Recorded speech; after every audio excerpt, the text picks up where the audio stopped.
అడవిలోని ఒక ప్రశాంతమైన చెరువు దగ్గర కాకి, ఎలుక, తాబేలు ఎంతో సంతోషంగా కలిసి జీవించేవారు. ప్రతిరోజు మాట్లాడుకుంటూ ఒకరికొకరు తోడుగా ఉండేవారు.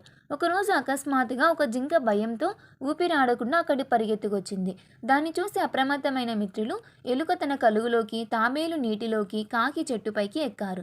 కాసేపటికి ప్రమాదం లేదని తెలుసుకుని మళ్ళీ ఒక చోటుకి చేరారు. "నీవెవరు? ఇంత భయపడుతూ ఎందుకొచ్చావని?" తాబేలు అడిగింది. "నా పేరు హరిణ్. ఒక వేటగాడు నన్ను తరుముతుండడంతో తప్పించుకొని వచ్చాను. ఇక్కడ నాకు ఆశ్రయం దొరుకుతుందని జింక వినయంగా అడిగింది. దాని మృదువైన మాటలు, సాధువైన స్వభావం చూసి మిత్రులంతా ఒప్పుకున్నారు. ఆ రోజు నుంచి నలుగురు మంచి స్నేహితులయ్యారు. కొన్ని రోజులు గడిచాక ఒకరోజు హరిణ్ బయటికి వెళ్ళి తిరిగి రాలేదు. అందరూ ఆందోళన చెందారు. కాకి వెంటనే గాలిలోకి ఎగిరి వెతకడానికి వెళ్ళింది. కొద్ది దూరంలో వేటగాడి వలలో చిక్కుకున్న జింక కనిపించింది. వేటగాడు రాకముందే నన్ను కాపాడాలి. వెంటనే ఎలుకను తీసుకురా అని జింక చెప్పింది. కాకి వేగంగా వెళ్ళి ఎలుకను తీసుకొచ్చింది.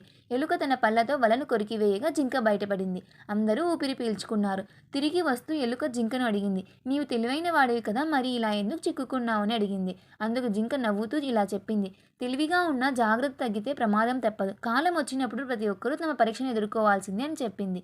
నీతి: స్నేహం, సమయస్ఫూర్తి కలిసి ఉంటే ఎంత పెద్ద ఆపదైనా దాటవచ్చు. కథ నచ్చితే లైక్ చేసి సబ్స్క్రైబ్ చేయండి ఫ్రెండ్స్.